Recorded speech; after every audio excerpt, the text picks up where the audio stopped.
Political గా మీకు జనాలకు ఏదో చేయాలి అని టెండర్ ఏజ్ లోనే మీకు అది పడిపోయింది కదా. సో ఇమీడియట్ గా అటువైపు పొలిటికల్ వైపు టర్న్ అవ్వకుండా ఎందుకు ఇటు ఫిల్మ్ ఇండస్ట్రీ వైపు వచ్చారు?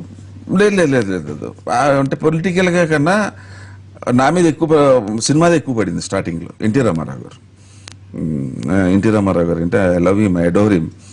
సో భగవంతుడి దయ వల్ల ఏంటంటే నాకు ఆయనకి లాస్ట్ పిక్చర్ నా దేశం, నాకు అదృష్టం కొలిది ఆయనతో యాక్ట్ చేసే అవకాశం వచ్చింది.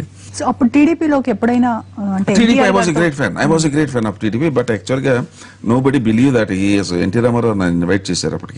అప్పటికి ఏమైపోయిందంటే రామారావు గారు నా దేశం చేసేటప్పటికి నాకు 4వ సినిమా, ఇది 4వ సినిమాను 5వ సినిమాను. సో ఆయన అప్పుడు పార్టీ పెట్టాడు ఆయన.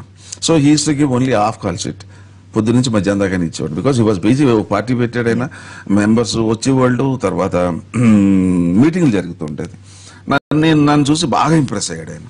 ఇంప్రెస్ అయ్యి, బ్రదర్ నువ్వు నాకు బాగా నచ్చావు, నువ్వు పిల్లవాడివి, కమాన్ వచ్చేసేనా వెనకాల అన్నాడు. సార్ దూకేస్తాను సార్ మీరంటే, కానీ ఒక్కటి గుర్తుపెట్టుకోండి సార్, నేను వచ్చిన సినిమా ఇండస్ట్రీ మిమ్మల్ని చూసి హీరో అవుదాని ఇండస్ట్రీకి వచ్చాను.